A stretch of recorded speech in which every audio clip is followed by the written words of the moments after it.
Hey guys, this is not Brandon Lewis of the Big Seven. I'm actually Steve Abramowicz, the host of the Mill Creek View, Tennessee podcast. Check it out anywhere you get your podcast fix. I'm filling in for Brandon on this week's edition of the Big Seven. Happy to do it. You Rumble viewers of my show may recognize me from the monthly Let's Go Brandon segment we do with your favorite conservative news provider, Brandon Lewis. For your audio-only listeners on Spotify and iTunes, think John Wick on the top and Dwayne "The Rock" Johnson on the bottom for me. Just kidding. Nobody has as much time to spend in the gym as Dwayne "The Rock" Johnson, so think Sly Stallone in Rocky IV. Before we get into the stories, I just want to remind you to fight big tech and subscribe to the Tennessee Conservative free daily newsletter. Just go to TennesseeConservativeNews.com and hit the subscribe now button or text news to 423-205-5600. And follow the Tennessee Conservative on Twitter, Gab, Getter, Truth, Rumble, and MeWe. You'll notice YouTube is not there because they will censor. You really need to. I get so much of my show's content and research done from Brandon and Jason Vaughn, the brains behind the muscle of this operation. And really, where else are you going to get truth? The Tennessean? Please. Okay, now on with the stories. Parties opposed to release of Covenant school shooting records to present arguments at upcoming hearing. Now, why would they need to argue anything? Why don't they just do it? Aren't we about truth? After a status conference regarding the release of records from the Covenant school shooting, a judge has now decided that those wishing to intervene in the lawsuit against Metro government of Nashville and Davidson County will be allowed to do so. A Nashville chancellor ruled that the Covenant School, Covenant Presbyterian Church, and Covenant parents may present arguments against the release of documents at a show cause hearing scheduled for June 8th. Now, folks, if they had nothing to hide, why would they want to do this? Why would they present arguments to not release it? We know in the vacuum that they're just going to create conspiracy theories and all kinds of out-of-state stuff. Just let it out. We know the child was troubled, did a terrible thing. What are they doing? Back to the story. Both the school and the church say releasing the records may put students and staff at risk. Can they be at more risk than they already were with somebody with like 1,000 rounds on their back? Due to the sharing of security plans, or that copycat perpetrators will use the information to commit similar crimes. What now? I mean, haven't we seen this in Florida and California? They don't need a manifesto or 13 diaries to figure out what to do in order to commit copycat crimes. They just do insane things because they're on drugs. All right. Parents say that releasing the documents could cause their children more trauma than seeing their classmates killed. These kids were 9 years old. Very frustrating. Sorry, I'm getting animated here. Attorneys for all those seeking the release of the records will also present arguments at the show cause hearing on June 8th. Are those attorneys working pro bono? Are they not charging per hour? I sure hope not, because this is some serious civic stuff. And I certainly hope the state's not paying for it. Metro Legal says there are several exceptions to the Tennessee Public Records Act that would prevent the city from releasing the documents. Well, you know, the Attorney General Skrmetti was on my show and he said he'd like to see it too. So if that's the case, the city is a messed up place. Senator Todd Gardenhire, one of Brandon's favorites, one of the plaintiffs requesting the release of the writings and other documents, wishes to have the information to help in the drafting of legislation before Governor Bill Lee's special session slated for August 21st. There's always a political angle, money and politics, two things that just should not be when it's coming to freedom of information. The plaintiffs have argued that the city's expectations do not apply in the case, the exceptions do not apply in the case due to the shooter being killed by law enforcement and also because there's no pending criminal prosecution. Wouldn't it be nice to see Governor Lee come out and give those two guys a medal? They're the heroes of the story. The Tennessee too.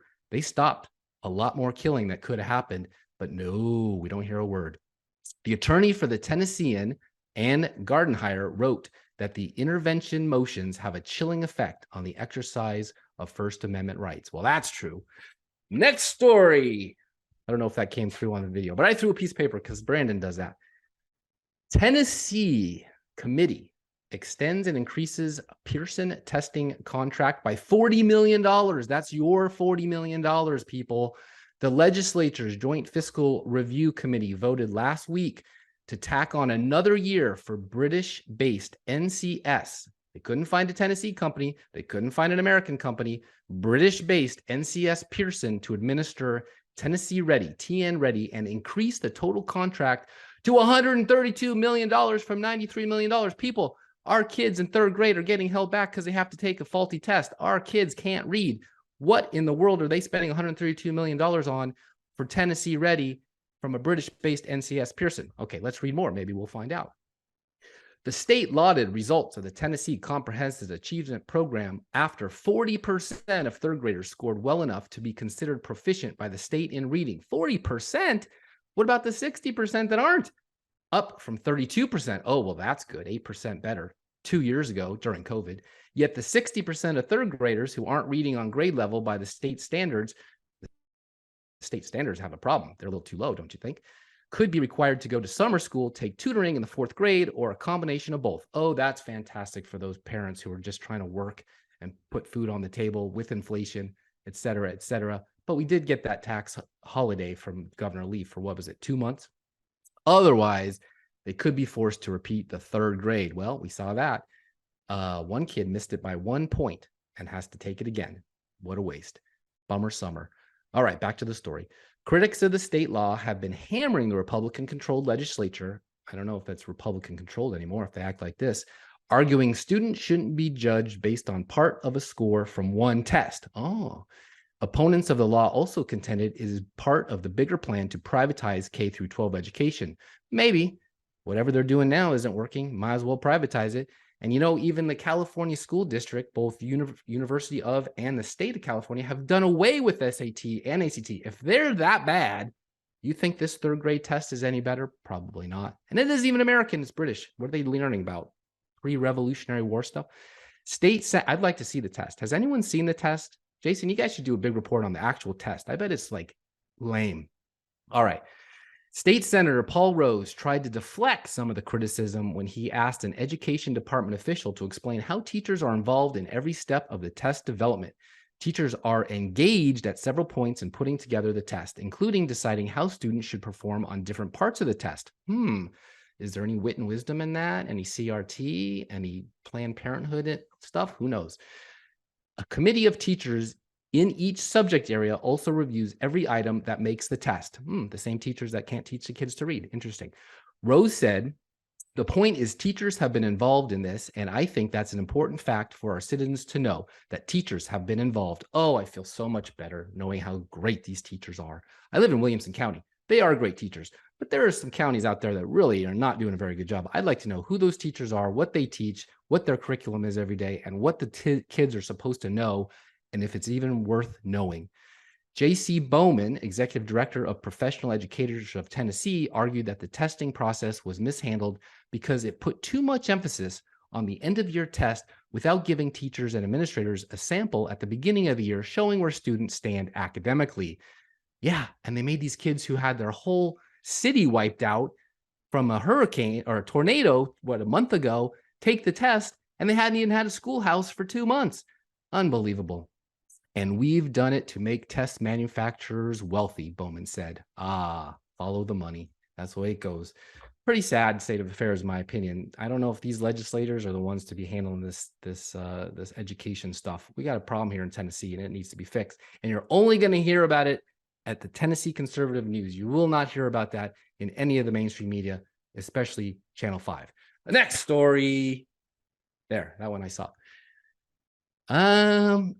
My Mill Creek View Tennessee podcast now has a host for the Mill Creek View Washington and the Mill Creek View Florida podcast. So you can get all kinds of stories that you won't get anywhere else from other states doing the same type of thing, as long as it is a center-right, or as the Tennessean called me, conservative advocacy podcast. You want stories like that? Tune into that. We're on Rumble. You can see us. You can see this Dwayne Johnson Keanu Reeves combo, and you can hear from some amazing guests. I've had Riley Gaines on, I've had Joey Bright, I've had Marsha Blackburn, I've had all your favorite Tennessee conservative names and our world today, and I love doing it. And you can come on there and check it out, and we'd love to have you, and subscribe. All right. Next story, establishment Republicans weaponize organization bylaws in attempt to isolate/punish grassroots victors. Huh. To the victors go the spoil, or no good deed goes unpunished. That's what I would have said in my newspaper, mcview.us. According to sources, if you are a new member of the recently reimagined Williamson County GOP GE reimagined, how funny is that? That is such a left-wing talking point. Reimagine. We're going to reimagine identity and sexuality. Anyway, God figured that out a long time ago. Back to the story. Sorry, Jason, I'm probably making you crazy over there. Williamson County GOP CEC, or anyone who has been actively participating in local conservative grassroots for the past few years, such as Moms for Liberty. I've had both of them on, both Tiffany Justice and Robin Steenman from Williamson County, or Tennessee Stands, Gary Humble. He was my first guest on my show. You can go back and listen in the library.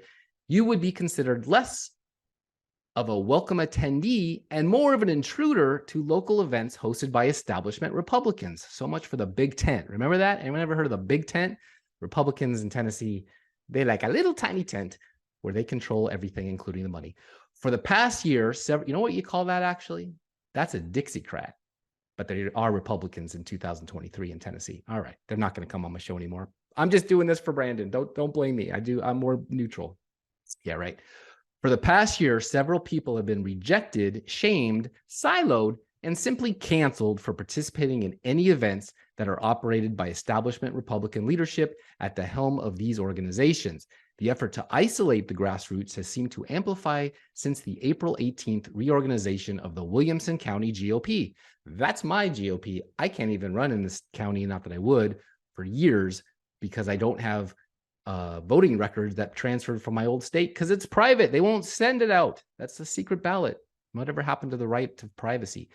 Correspondence between the leadership of the Republican women of Williamson County and several individuals applying for membership or just simply trying to purchase a ticket for one of the events that are advertised on their social medias as an all are welcome kind of event show that they were rejected for inclusion due to violations of the bylaws used by that organization. But them and their kids are allowed to go to any all ages drag show if they want, as long as they don't tell the authorities. To put these violations in context, the correspondence plainly stated that because the potential attender or member has either affiliated with local grassroots or have expressed a public opinion on their social media that they disagreed with the county GOP or any of their auxiliary organizations, then the bylaws can be applied to those acts and therefore disqualify them from participating in any of the functions offered by those organizations. They don't even want your money, people. That's how bad they are. This correspondence essentially exposes a use of the poorly written bylaws as a weapon to exclude and isolate grassroots members who are trying to participate in events and groups that are branded as Republican. Well, I guess they would be called Republicans because they're certainly not a democracy. That's not how it's supposed to work, but are rejected because they aren't the right kind. Is that discrimination? Can we sue? With the expansion of populist politics within the conservative movement due to their resonance with the voter base in Tennessee, the voter base, forgot about them, many believe that these organizations would do better to try and unify the base rather than deepen what appears to already be a profound division. You think? Next story. That one makes me mad because I don't even know why I got a driver's license. I can't vote. Tennessee, one of the worst states for military retirees, new report says. I'm not sure about this. Jason, you verify. I think I gave Brandon this story. I think I found that in my news research and I threw this out there because it's important, people. These are our veterans. These are the people we just celebrated on Memorial Day who died and their families. And of course, our active duty folks right now.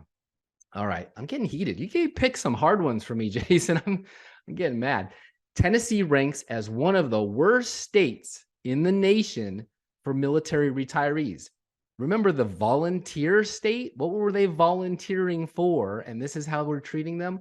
According to a recent report published by the personal finance website Wallet Hub, the report compared all 50 states and the District of Columbia, which God help us if it ever becomes a state, using a set of 28 metrics, including veterans per capita, to the number of VA health facilities. The VA.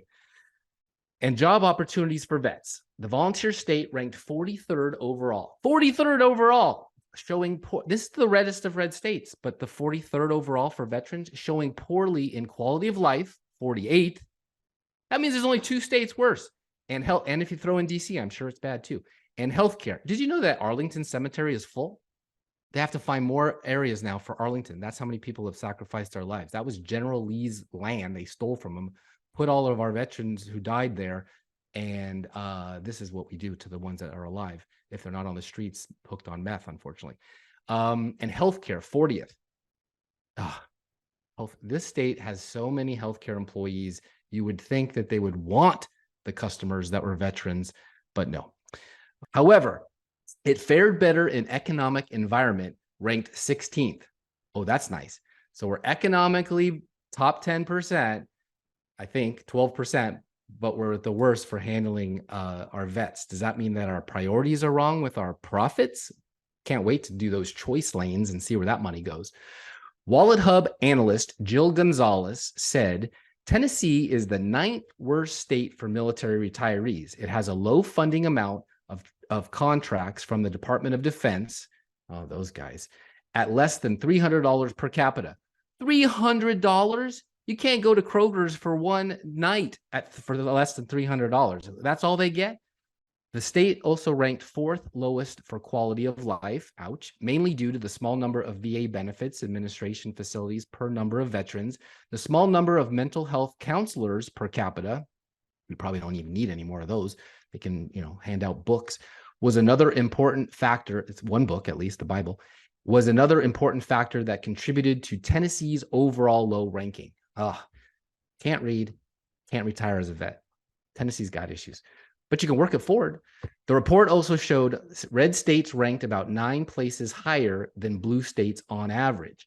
The report ranked Florida, South Carolina, Virginia, Minnesota, and Connecticut as the best states for retired military personnel. Let's think about that. Florida, Sunshine State. South Carolina, Tim Scott and Lindsey Graham, not so sure. Virginia, that was the state of presidents. They got Youngkin in there to fix the schools. Minnesota, no, that's a communist state. And Connecticut, oh, God help them. We could easily surpass those by just making a few simple changes. And one of them would be help the veterans. The worst were Oregon. Yeah, that's not even a state. Washington, D.C., not a state. Nevada, run by the unions and the mob. Mississippi, that's sad. They should be better. And Vermont. Well, Bernie Sanders can fix that. No worries. All right, guys, listen. I don't have my props, but props to you who do give to the Tennessee Conservative. I got a chance to speak at Calvary Chapel, which is my church, and got to host Gary and Andrea, his beautiful wife, and lovely children for 2 days at Casa de Lewis here at the house. If you want to, you can stay here for several $1,000s and actually sit in the chair that Gary Humble sat in. It's kind of like sleeping at the lodge that George Washington stayed. Gary Humble stayed here. You can come here. But nonetheless, I spoke at Calvary Chapel, and Gary came over to the house, which was lots of fun. And we went to Rock City and had a few good meals, and just got to experience one another's company. Got to get to know his wife a lot better and his kids a lot better. Just have some darling children, and our kids had a great time. Ruby and Luke just played and played and played. They're both almost the exact same age. And as I was there, one thing that I talked to conservatives about at that event, one thing that they could do to make a big, huge difference in government in Tennessee is to budget time and money to do things that are actually effective. And one of those things is to give. I mean, you should be setting aside X amount of dollars every month to support conservative causes, candidates, organizations. It doesn't have to be mine, but buddy, I always tell people, I can tell if you're a conservative or not by looking at your checkbook. You show me your checkbook, you show me your online statement. If there's no money going to anything like that, it's a problem. You know why? Because the left-leaning corporations and the liberals pump money into the political process all day long. Our candidates, even at the presidential level, are consistently underfunded. And that's because conservative Christians sit at home with their wallets. So guys, do go to TennesseeConservativeNews.com, and if you give any amount, we will send you a proud No, we're going to send you a "Don't California My Tennessee" bumper sticker. I don't have my props. We will send you a "Don't Feed the Rhinos" bumper sticker if you give any amount, along with a directory of all of your critters that are up in Nashville. Those are changing around a little bit with the Tennessee 2 and Scotty Campbell. It's a little bit in flux, but we update that puppy. We update that puppy as they go in and out based upon various ethics complaints and poor behavior, which, but they're trying to cover that up with old Campbell, so that's good. Maybe we could just gloss over all that stuff. But if you give $50 or more, or if you give a $10 recurring donation or more, we will also send you this proud Tennessee Conservative tumbler. No, it's actually now a "Stop Feeding the Rhinos" tumbler, and we will send you a proud Tennessee Conservative koozie. Boy, it sure is a lot easier to do this with props, but I think Jason is putting the images up there, so hopefully that will help you. Next story. Am I allowed to keep going, or am I fired already? All right. Governor Lee responds to call to cancel special session on gun legislation. Maybe he should have thought of that before he even went out there and made these poor guys travel from all ends of the earth. There's 2 time zones in Tennessee, and these guys are expected to come in the heat of summer, which I call the 5th season, Hell's Porch, into Nashville to meet to talk about this that nobody really wants. Last week, Rep. Brian Ritchie, he's been on my show. He's amazing. Actually, he was on my show before he was sworn in. Wrote a letter addressed to Governor Bill Lee, who probably didn't read it, calling on him to cancel the special session on gun control currently set for August. I hope the air conditioning works, although that's not environmentally friendly, so who knows. The letter was signed by several Tennessee lawmakers, but was quickly disowned by House Republican leader William Lamberth. Wah, wah. Governor Lee also, is he running for re-election? Governor Lee also responded to the letter by saying, somebody wrote it for him. Let's have a strong conversation. Let's put ideas on the table. Well, I think Justin Jones and Gloria Johnson had a strong conversation, but they got bounced for it. But there they are. Well, she didn't. He did. Even though the governor's stance is clearly in opposition to his own political party, is it? Is it really? I think it is. He still seems quite confident that by the time August rolls around, Republican legislatures will side with him or at the very least compromise. Want to bet? He's a lame duck. Ultimately, it seems the governor will continue to push his emergency relief protection order proposal as long as he can, even though many Republicans recognize it as a red flag law. But we're not allowed to call it that, just like we're not allowed to call it toll lanes. We're supposed to call those choice lanes, but you don't have a choice because if you're going to drive on the road, you got to be on it. I guess you have a choice to fly over it or not, or walk. Yeah, that'd be good. Good for your health, good for the environment. And what else did I want to say about that? They have a pretty good proposal. Governor Lee, $250,000, $1 million? I don't know. Money gets thrown around so often to put SRO officers in every school. That's great. The Covenant School didn't have one. Maybe they could have stopped some of that carnage, but no, not good enough for the Joneses and the Pearsons of the world. The 2 worst counties in the whole state. If you took out Nashville and Memphis from the crime statistics from the FBI, Tennessee is the safest place on earth. Literally. So why are those 2 in the super minority able to affect this type of change from Governor Bill Lee, who's not even going to be around in the future in government to deal with this? Your guess is as good as mine, friends. But you're not allowed to vote in Williamson County for him if you're not a true blue Republican for the last 2,000 years. Some believe Lee's ERPO will end up gaining enough traction to pass in the Senate since Lieutenant Governor Randy McNally has made his stance quite clear. Yeah, his stance. I won't go there. McNally said, I support the governor, and I think his proposal was on target. In other words, thank you, Governor, for not exposing me as some kind of wacko and letting me continue to say stuff out loud. Luckily, on the House side of things, Rep. Ritchie seems determined to fight Governor Lee's proposal, especially after hearing from his constituents on the matter. Yes, he's from Blount County. He has to travel a long way into the heat of summer to vote no on this. If it even happens, hopefully the legislature will come to their senses and say, yeah, never mind, because 3 radical Democrats should really not affect any kind of change in a state that overwhelmingly went for Republicans, even if they don't act like it. Literally, all 3 of them could hightail it to Nevada, hide out with the labor friends, and avoid a vote, and Republicans would still have quorum and could do anything they want without him. I even said, Jack Johnson was on my show. I literally said those words And he said, yeah, we're not going to compromise with them on anything. Okay, well, how about our right to bear arms, which is an inalienable right to self-defense? Leave it alone, guys. You're going to regret it if you don't. Democrats were the majority in the state not that long ago. Richie said, man, I think my rant was longer than this article.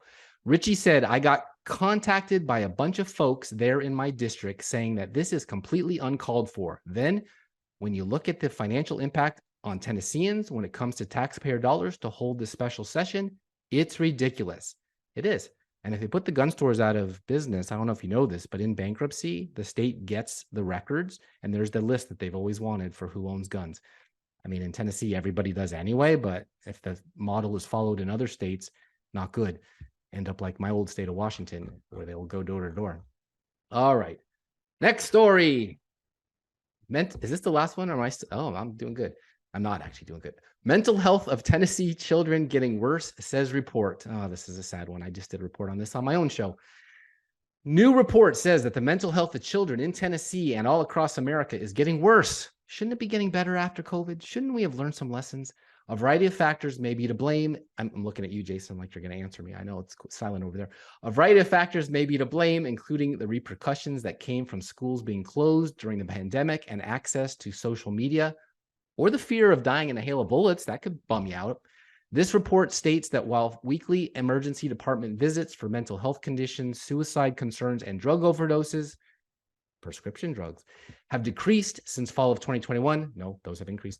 Among 12 to 17-year-olds as of last fall, weekly visits for these concerns were at or higher than the pre-pandemic baseline among females in that age group. Again, dollar per hour is what the psychiatrists charge. This actually 50 minutes, the 50-minute hour. If you ever heard of that, Google it. This CDC report, no, don't Google it, DuckDuckGo it, or like I do Brave. We don't want to give clicks to those fascists. The CDC report says that nearly 3 in 5 of American teen girls felt, quote, persistently sad or hopeless. Teen girls, sad or hopeless. Has there ever been a woman born alive that actually identifies as one that hasn't felt those in the teenage years? I mean, I'm a guy and I could still have empathy. I remember those are tough years. You don't have to pop pills for it. In 2021, an increase of nearly 60% over the past decade and the highest level reported in the same time period. The Vanderbilt Center for Children Health Policy, as if they know anything about kids, polled parents last fall on a variety of topics related to their children. Obviously, these are not staffed by people with killed kids, or they wouldn't have had to bother with that. Published this month, the poll found that 1 in 3 parents have a child diagnosed with a mental health condition, and their child's mental health, including risk of suicide, was number 2 out of 5 top concerns their parents had. Well, I would put that in the top 1%. I don't want my child to commit suicide. The good news is they don't want to. It's just a thing. You know, there used to be 15 diagnosed mental illnesses in the official book that came out of the pediatric health industry, and now there's over 500. They're making stuff up. Oh, your nose itches. You might be a boy. We better put you on drugs for life. U.S. Surgeon General Vivek Murthy is he still there? Issued an advisory last week that states that, I miss C. Everett Koop. At least that guy had some personality with the funny beard. Vivek Murthy, who's that? Couldn't pick him out of a lineup. We may have to one day. Issued an advisory last week that states that children and teens who spend more than 3 hours a day on social media, sadly, they probably spend 20 hours a day, double the risk of mental health issues, including depression and anxiety. Yeah, there you go. Gotta love that TikTok. On average, a typical teen spends at least 3.5 hours a day on social media. A typical teen, okay, like Lake Wobegon, everyone's average except the ones that are average. We're talking 6, 9, 12 on social media. And then if you count the school issued homework that's online with the clickbait that comes up that isn't filtered, 3 hours is a joke. You can't even watch a good movie under 3 hours. CDC Division of and you certainly can't binge Ozark. CDC Division of Adolescent and School Health Director Kathleen Ether, PhD, said, young people are experiencing a level of distress that calls on us to act with urgency and compassion. Ether believes the solution is to put the right programs and services in place in schools. Well, that's the first thing I've heard that's true. The problem is We just got rid of Schwinn, and now we got this new 3-named lady, I don't even know, from Texas, used to work with Schwinn, so it's the same old boss as the old boss. She's not going to do that. So that's nice that you told us that we should change some stuff, but it ain't going to happen, at least not in Tennessee. During the last, it should have, if he would have hired, if Lee would have got somebody right here from Tennessee, even Jason Vaughn could do a better job. So that's just ridiculous. During the last session of the Tennessee General Assembly, the Youth Mental Health Safety Act, which would have protected children by blocking harmful content on electric devices issued by the school, was deferred until next year's session. Oh, well, plenty of time to binge Arrested Development and the rest between now and then. Next story. I don't have any paper to throw. 120 million of public funds could be used for Nashville Fairground Speedway rebuild. Oh, good. We need $120 million for cars to go around and around in a circle, but we don't have it to make sure that we have a filter on the school issued devices so the kids don't look at porn all day for 9 hours and not be depressed.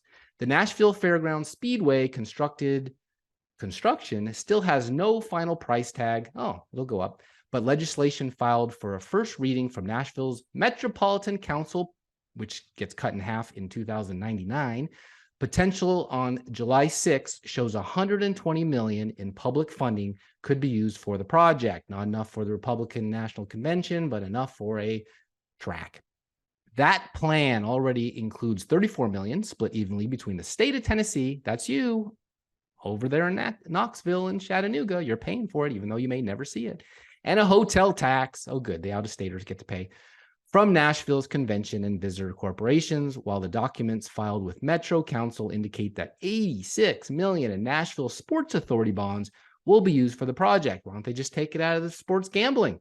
They're making it hand over fist. The whole reason why we have such a flush A+ rating is because of sports gambling revenue.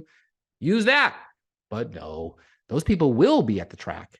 It will cost an estimated $177.5 million to pay off the bonds over the 30 years leased at a 5.31% interest rate.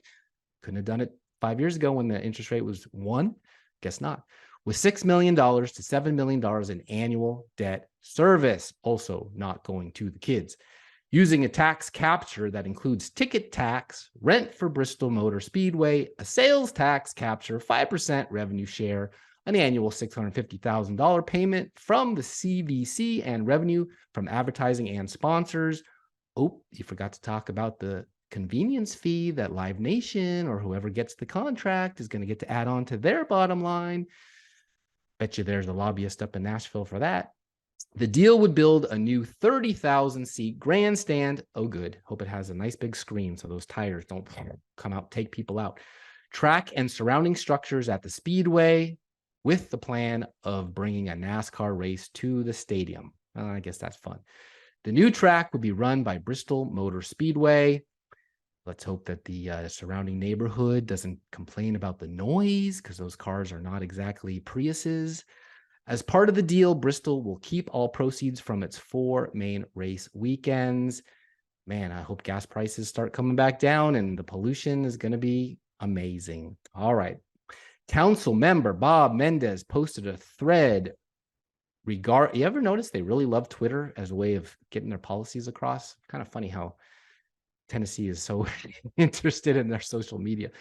Council member Bob Mendez posted a thread regarding the documents related to the proposal, which has not been published publicly, pointing out that the legislation allows Bristol Motor Speedway to walk away from the deal after a final price tag is known.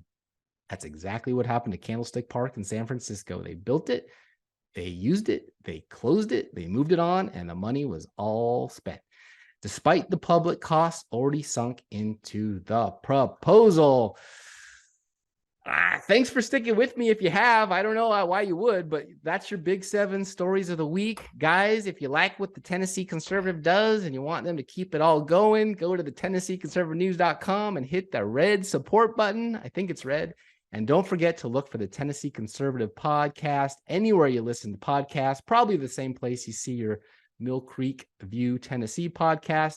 And leave us both a 5-star review. Even if you didn't like it, just leave a 5-star review. The IRS isn't going to check. And thanks, guys, and have a great weekend.